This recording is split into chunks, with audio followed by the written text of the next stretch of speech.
نذیر اکبرآبادی کی نظم مفلسی کا تجزیہ۔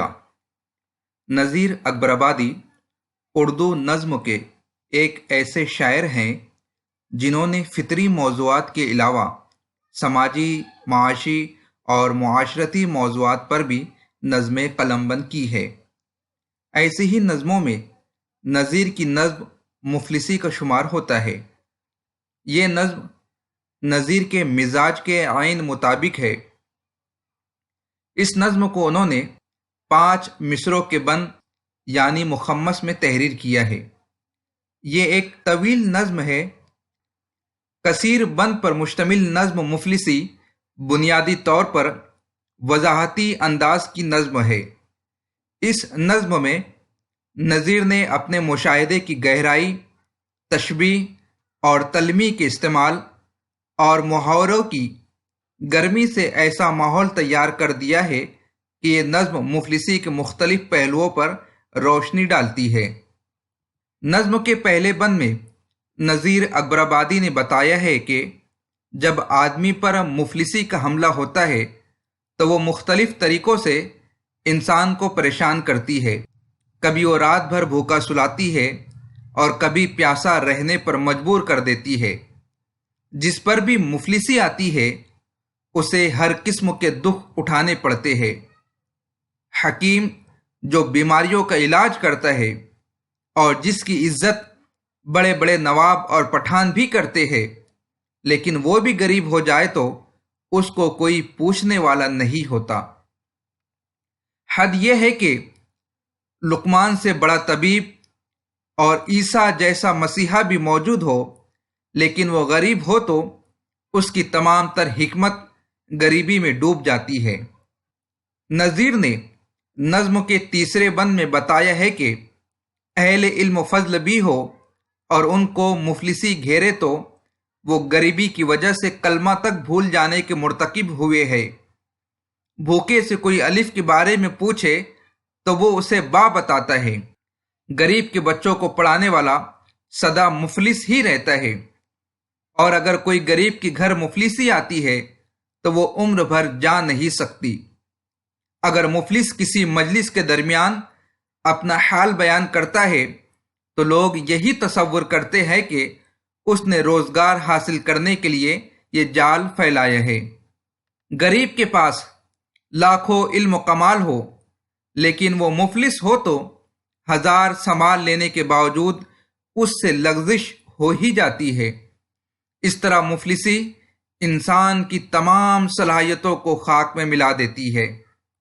نظم مفلسی کے 5ویں بند میں نذیر اکبرآبادی نے بتایا ہے کہ جب انسان مفلس بن جاتا ہے تو اسے اپنی عزت سے زیادہ روٹی یا نان پیاری ہوتی ہے، اور وہ ایک ایک روٹی پر جان دینے کے لیے مجبور ہو جاتا ہے، جس کی وجہ سے وہ جہاں بھی روٹی اور کھانے کا خوان دیکھتا ہے اس پر بھوکے کتے کی طرح ٹوٹ پڑتا ہے۔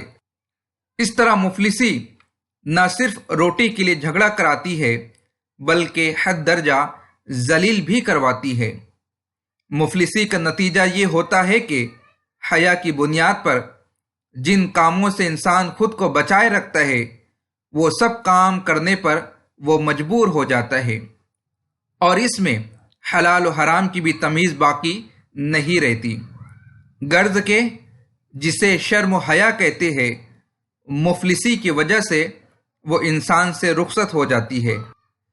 اس نظم کے ذریعے نذیر اکبرآبادی نے 7ویں بند میں بتایا ہے کہ اگرچہ انسان پر غم کے پہاڑ ٹوٹ پڑے اور وہ شور و گل مچائے تو لوگ گوارا کر لیتے ہیں، لیکن مفلس کا یہ عالم ہوتا ہے کہ وہ غم کے بغیر ہی ہائے ہائے کرتا ہے، اور اس کے واویلا مچانے کی وجہ یہ بھی ہوتی ہے کہ مفلسی کی وجہ سے اس میں اس قدر ذلت آ جاتی ہے کہ اگر کوئی مر جائے تو لاش اٹھانے کے لیے اس کے پاس سرمایہ نہیں ہوتا، لاش کو بے کفن دفن کرنا پڑتا ہے۔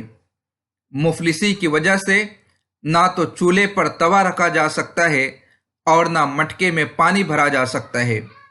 مفلسی کھانے پینے اور اس کے لیے رکابی حاصل کرنے کو بھی محتاج کر دیتی ہے، جس کی وجہ سے مفلس بے غیرت بن جاتا ہے، اور غریب کی بیوی کی عزت بھی ہر ایک کے دل سے ختم ہو جاتی ہے۔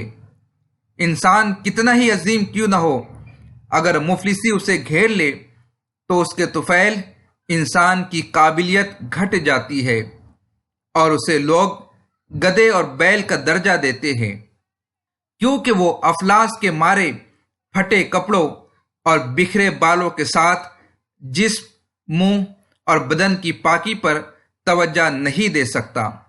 افلاس کی وجہ سے انسان کی شکل قیدیوں جیسی ہو جاتی ہے۔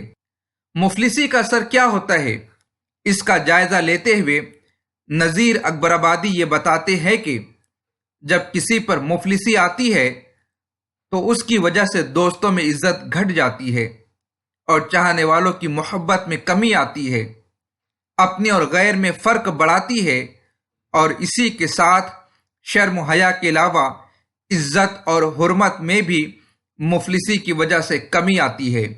بہرحال انسان پر مفلسی آ جائے تو مفلسی کی بدولت جسم کی صفائی نہ ہونے سے بال اور ناخن بڑھ جاتے ہیں اور انسان صفائی کی خصوصیات کھو دیتا ہے۔ نذیر اکبر آبادی نے بتایا ہے کہ مفلسی کی وجہ سے شرافت کا خاتمہ ہو جاتا ہے، انسانی عزت باقی نہیں رہتی۔ عزت کے خاتمے کے ساتھ تعظیم اور تواضع ختم ہو جاتی ہے، انسان اس قدر ذلیل ہوتا ہے کہ اسے محفلوں میں جوتوں کے قریب بیٹھنا پڑتا ہے۔ غرض مفلسی ایک ایسی حقیقت ہے جو عزت کو خاک میں ملانے، محبت کا خاتمہ کرنے اور انسان کو چوری کی طرف راغب کرنے کا کام انجام دیتی ہے، اور اسی مفلسی کی وجہ سے انسان بھیک مانگنے پر مجبور ہو جاتا ہے۔ نظم کے آخری بند میں نذیر اکبر آبادی کہتے ہیں کہ دنیا میں خدا کسی بادشاہ یا فقیر کو کبھی مفلسی میں گرفتار نہ کرے، کیونکہ مفلسی ہی شریف انسان کو حقیر بناتی ہے۔ اس کی خرابیاں کہاں تک بیان کی جائے، بس اتنا کہا جا سکتا ہے کہ خدا ہر انسان کو مفلسی سے محفوظ رکھے، کیونکہ مفلسی انسان کے دل کو جلاتی ہے۔ نذیر اپنی اس نظم کو دعائیہ کلمات پر ختم کرتے ہیں۔ نذیر اکبر آبادی کی نظم مفلسی میں بے شمار محاورے، تشبیہات اور استعارے استعمال ہوئے ہیں۔ ان کی نظم میں تلمیحات کی بھی کمی نہیں ہے۔ وہ حضرت لقمان اور حضرت عیسیٰ کا تلمیحی اشارہ اپنی نظم میں استعمال کرتے ہیں۔ نذیر نے نئی لفظیات کو استعمال کرنے کے ساتھ ساتھ روزمرہ کے استعمال کی چیزوں کو بھی اس نظم میں جگہ دی ہے۔ چنانچہ بی بی کا نتھ، لڑکوں کے ہاتھ کے کڑے، چھت کی کڑیاں، دروازے کی زنجیر، چولہا، توا، رکابی اور کھانے پینے کی تمام چیزیں اس نظم میں شامل ہے۔ ان کی تشبیہات اور استعارے اس حقیقت کا اشارہ کرتے ہیں کہ نذیر اکبر آبادی نے مفلسی کو ایک جرم کی حیثیت دی ہے، چنانچہ وہ انسان کو مفلسی کے دلدل سے نکالنا چاہتے ہیں، کیونکہ مفلسی کی وجہ سے شرافت اور عزت کا خاتمہ ہو جاتا ہے۔ اس طرح کی مزید ادبی ویڈیوز حاصل کرنے کے لیے چینل کو سبسکرائب کیجیے، بیل آئیکن کو کلک کیجیے اور اس ویڈیو کو اپنے ہم عصر دوست احباب میں ضرور شیئر کیجیے۔ ملتے ہیں اگلی ویڈیو میں۔ خدا حافظ۔